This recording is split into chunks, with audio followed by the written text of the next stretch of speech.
Songs were written by Tony Rebel, right? Lioness on the Rise is one of those songs. That song was written for Marcia Griffiths. Jermaine from Penthouse asked Tony to write a song for Marcia, right?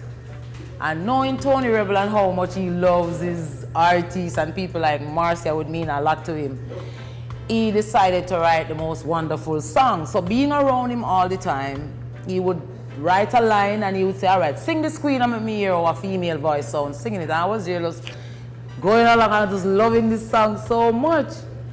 So when he was done writing it, I actually knew the song by the time it was finished. Went to the studio. She said she didn't like the song, you know, but that's Marcia Griffiths. I mean, she's allowed to say she don't like a song. Huh? I said you have to snatch that song from after that. I did it in, so there's a thing in studio called one take.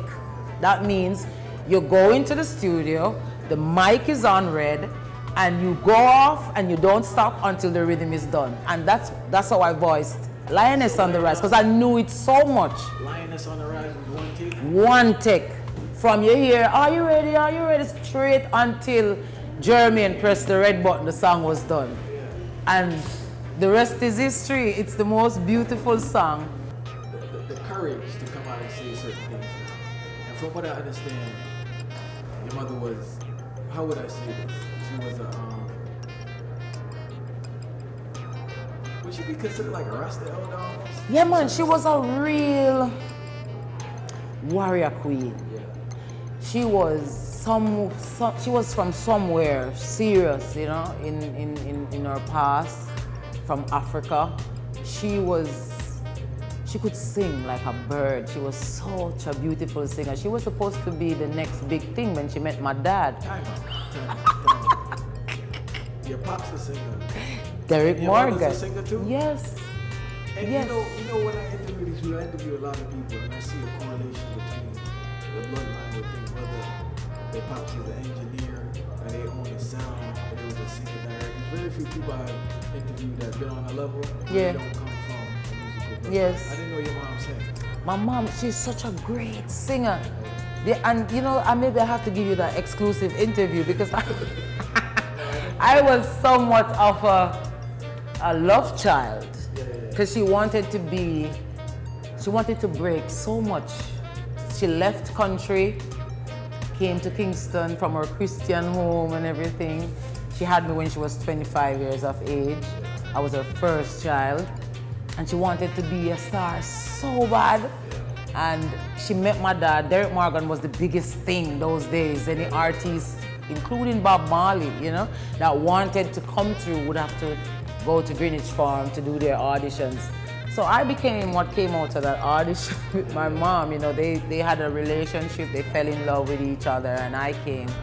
And the rest is history. She had to pause her music career, and so she lived to the point where she saw me become a star still. And you know, she came to a few of my shows and stuff. I invited her on stage. She sang as well. So yeah, I got to do that with her. I know that. Yeah. All right then. And clarify this for me. Right? Yes. And I do my research. Bag of Locks. Yes. Is your stepfather? No, Aya. Aya. His name is Aya. Ashely Harris. How did the Locks Get like that. How did they get like that? Well, my mom, right? She had a lock that came out the center of her head, like you have seen me have this here. She had a piece that came out the center of her head and went like about 9 inches into the sky, and she had it up there for many years until it fell to the front, and it grew into one piece, a very big, thick piece. Did they keep it tied up to grow I think yes, after a time, it begins, like for people that used to wear a lot of Tams, it comes together, because it's like a tree. You have to prune it. You have people who don't want to prune it, they don't want to do anything to it. And you have some who don't mind having one. Like we have this brother called Bongo Roy. He has one lock that is as broad as your chest. He sleeps on it when he comes to the Nyabingi because he doesn't need a bed. He just folds it out, right? And he lays down on this long piece of locks, can almost hold somebody beside him on it. Yeah. So that was my stepdad. He had some Indian in him too. So that helps, I think, because it's a lot more hair, so it's knotted more thicker than the woolly head black person, you know what I mean? So I guess he had that in his corner as well. If you notice, even Bob Marley had really big locks coming out his head. He ended up in the movie because he's such a, what do you call it now? He's such a respected elder. So he got in the movie through Jimmy Cliff. You know, Jimmy Cliff is from Montego Bay. Yes, he's from Montego Bay.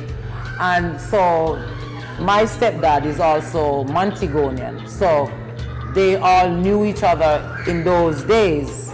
Jimmy Cliff knew that my stepdad was the type of Rastaman that he was. He was a part of the car garden incident. He was beaten for 7 miles. So he has all this history about himself and about Rasta and all of that kind of stuff. So when the movie deal came along, they wanted authentic looking Rasta people to be a part of it. And Jimmy Cliff went up into the hills in Belmont district and got him to be a part of. And there's a joke about it too, you know, because they say that he should be rich from that movie.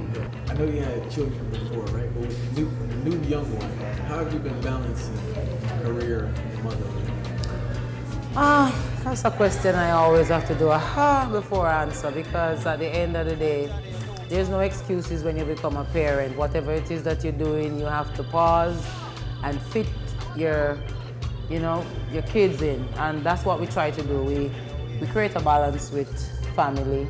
Like it's summer now, so we have the baby on the road with us because he always wanted to come on tour with us. And so we have him on the road. So when we're not at home, we have, people who we can count on. I am not one of those parents that have a child and they just figure it out, you have mothers that don't breastfeed and stuff like that. I breastfed my son for 3 years. And for 1 year, and I'm saying this as an ad now for girls who don't want to breastfeed, it's very important to breastfeed your children when you start having children, because you won't need to bring them to the doctor. They're always healthy because your body provides all the antibodies and the antibiotics that they need. So I breastfed my son exclusively for 1 year. No water, no juice, nothing, strictly just from my body. And then for the next 2 years, it was, a little bit of everything and so. Thank you so much for watching I Never Knew TV. Please subscribe, comment, like.